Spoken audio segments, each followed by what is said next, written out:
فرمائیں۔ تو میں آپ کے عطا سامنے آج کے جو ہمیں سوالات موصول ہوئے ہیں ان میں سے ایک کے بعد دیگر سوالات پیش کرتا ہوں۔ امید کرتا ہوں انشاءاللہ آپ ہمارے تمام سوالات کے بھرپور جوابات دیں گے قرآن و حدیث کی روشنی میں۔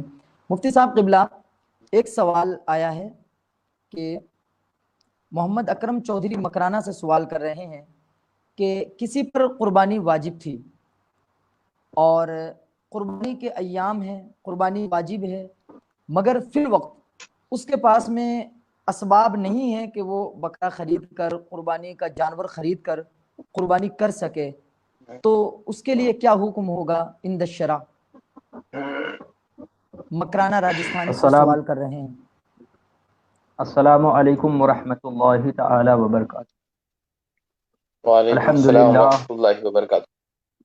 الحمد للہ رب العالمین والعاقبۃ للمتقین والصلاة والسلام علی اشرف الانبیاء والمرسلین وعلی آلہ الطاہرین واصحابہ المطہرین، اما بعد فاعوذ باللہ السمیع العلیم من الشیطان الرجیم، بسم اللہ الرحمن الرحیم۔ میرے دینی اور اسلامی بھائیوں، آپ سب پر اللہ کی رحمت اور اس کی سلامتی ہو۔ آج کے اس پروگرام میں کچھ عرض و معروض سے قبل میں بہتر اور مناسب سمجھتا ہوں کہ سب سے پہلے اپنے اور ساری کائنات کے مرکز عقیدت حضور نور مجسم سید عالم جناب احمد مجتبی محمد مصطفیٰ صلی اللہ تعالی علیہ وسلم کی بارگاہ بے کس پناہ میں درود پاک پیش کر لیں اور پڑھیں اللہم صلی علی سیدنا و شفیعنا و مولانا محمد مبارک وسلم صلاۃ و سلام علیک یا رسول اللہ صلی اللہ تعالی علیہ وسلم۔ پہلے تو میں شکریہ ادا کروں گا الجمعیت الاشرفیہ آن لائن دارالفتہ کا، جس کی نگرانی نواسہ سرکار کلاں شہزادے حضور کلیم میاں حضور جمال ملت حضرت علامہ پیر سید شاہ احمد جمال اشرف الجیلانی دامت برکاتہم القدسیہ جو اسکرین پر موجود ہیں، حضرت کی دعا لیتے ہوئے آج اس پروگرام کا آغاز میں کر رہا ہوں، اور بڑی خوشی مجھے محسوس ہو رہی ہے کہ پہلی مرتبہ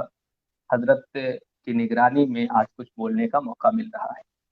حضرت کی بارگاہ میں یہ بھی میں گزارش کروں گا کہ حضور میرے لیے دعا فرمائیں کہ مولا تعالی مجھ سے تعمر دین کی خدمت دیتا رہے۔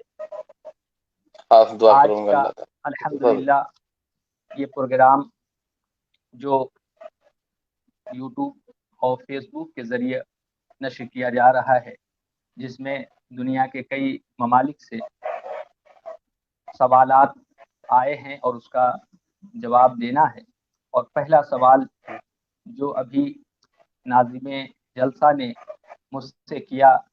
کہ کسی پر قربانی واجب ہے مگر اس کے پاس رقم نہیں ہے، تو ایسی صورت میں وہ کس طرح قربانی ادا کرے؟ دیکھیے، سب سے پہلے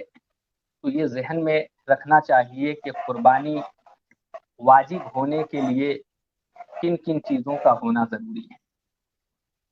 آپ مسلمان ہیں، چاہے مرد ہو عورت ہو، عاقل ہے، بالغ ہے اور غیر مسافر ہے، مالک نصاب ہے، تو اس پر قربانی واجب ہے۔ ساری شرطیں پائی جا رہی ہیں اور اس پر قربانی واجب بھی ہے، اس لیے کہ وہ 52.5 تولہ چاندی یا 7.5 تولہ سونا یا اس کی مالیت کا جو ہے مالک ہے،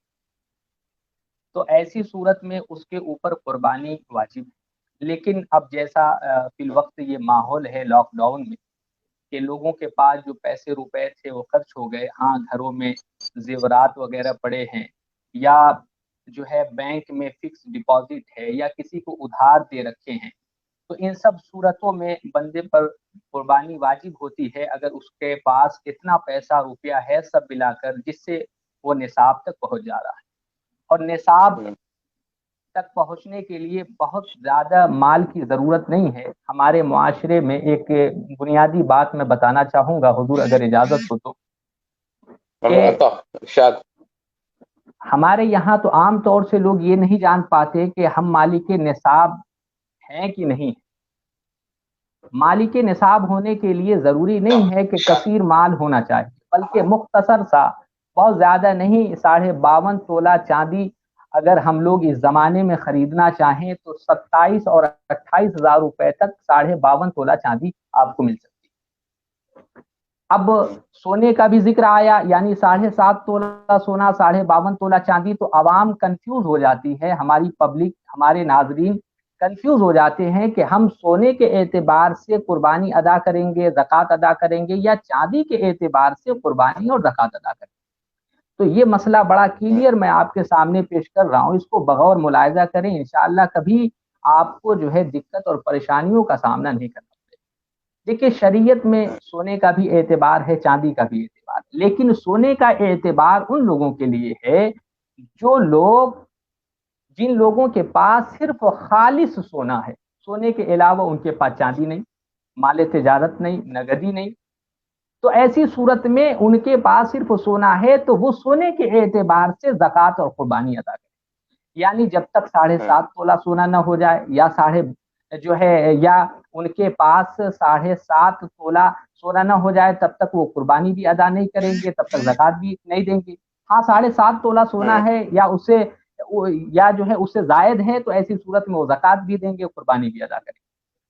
لیکن اب سوال ہوتا ہے کہ پھر چاندی کا اعتبار کن کے لیے؟ اب چاندی کا اعتبار ان کے لیے ہے جن کے پاس صرف خالص سونا نہ ہو، اب ان کے پاس پیسہ روپیہ ہے، مال تجارت ہے، ان کے پاس نگدی ہے، کسی کو ادھار دے رکھا ہے، بینک میں فکس ڈپازٹ ہے، یا نارملی جو بینک میں آپ کے کھاتے اس میں پیسے ہیں، تو ان سب صورتوں میں وہ چاندی کا اعتبار کرے گا۔ تو اب سوال یہاں یہ ہوتا ہے کہ جو ہے سونے کا پھر کیوں ذکر کیا گیا اور چاندی کا، حالانکہ دونوں کے وزن الگ الگ ہیں؟ تو دیکھیے جس زمانے میں شریعت کے یہ جو دو وزن بیان کیے گئے سونے اور چاندی کے، اس زمانے میں یہ قیمت میں برابر، یعنی 7.5 تولہ سونے کی جو قیمت بنتی تھی وہی قیمت 52.5 تولہ چاندی کی بنتی تھی، تو ایسی صورت میں وہ چاہے سونے سے زکوٰۃ اور قربانی ادا کرتا، چاہے چاندی سے، بات ایک ہی تھی۔ لیکن ہم لوگ جس زمانے میں موجود ہیں اس زمانے میں سونے کی قیمت چاندی سے کئی گنا زیادہ ہے اور چاندی کی قیمت بہت کم ہے۔ 52.5 تولہ آپ کو چاندی 27-28 ہزار روپے میں مل جائے گی، اور سونا آپ کو 7.5 تولہ لینا رہے تو قریب 4.5-5 لاکھ روپے آپ کو خرچ کرنے پڑیں گے۔ تو سونے کے اعتبار سے بندے کے اوپر اس وقت قربانی واجب ہوگی جب تک کہ وہ 4.5-5 لاکھ روپے اس کے پاس نہ ہو، اور چاندی کے اعتبار سے صرف 27-28 ہزار روپے اس کے پاس ہے، تو ایسی صورت میں وہ مالک نصاب ہے اور اس پر قربانی واجب ہے۔ تو اب اس زمانے میں چونکہ خالص سونا سب کے پاس نہیں رہتا، سونے کے ساتھ ساتھ اس کے پاس مال تجارت ہے، اس کے پاس جو ہے نگدی ہے یا تھوڑا چاندی ہے، تو جہاں سونے کے ساتھ ساری چیزیں مکس ہو گئیں تو اب سونے کا اعتبار نہیں ہے بلکہ چاندی کا اعتبار ہے۔ اس لیے کہ علماء نے اسی زمانے میں یہ بھی مسئلہ تحریر کر دیا کہ جس زمانے میں دونوں میں سے جس کی قیمت کم ہوگی اس زمانے میں اس کا اعتبار ہوگا، لہٰذا ہمارے زمانے میں سونے سے کم چاندی کی قیمت ہے، اس لیے چاندی کی قیمت کا اعتبار کرتے ہوئے ہر اس شخص پر قربانی واجب ہے جو 27-28 ہزار روپے کا مالک ہے۔ اور یہاں پر ایک بنیادی فرق قربانی اور زکوٰۃ میں بتاتا چلوں کہ زکوٰۃ کے لیے تو مال کا سال بھر پورا ہونا ضروری ہے، اولان حول اس کے لیے شرط ہے، لیکن قربانی کے لیے ایسا نہیں۔ ایام قربانی میں بھی اگر آپ اتنے پیسے روپے کے مالک ہو گئے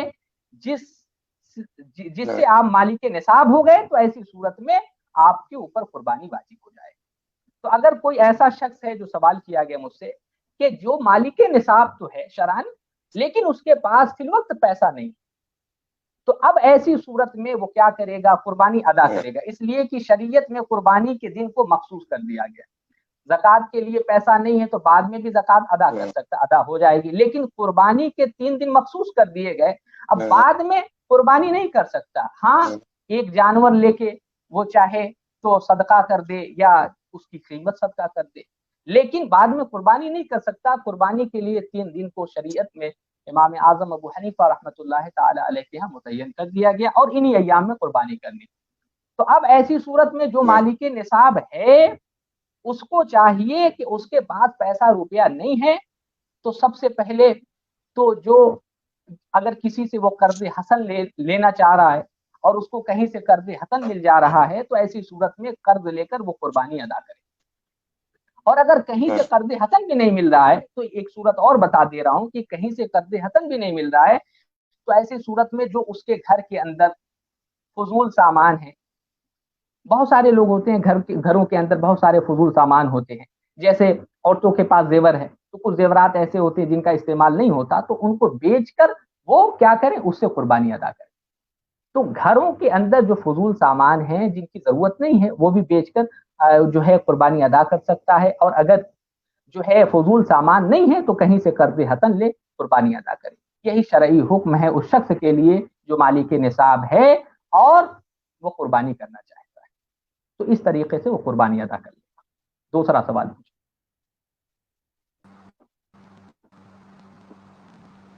ماشاءاللہ. مفتی صاحب قبلہ دوسرا سوال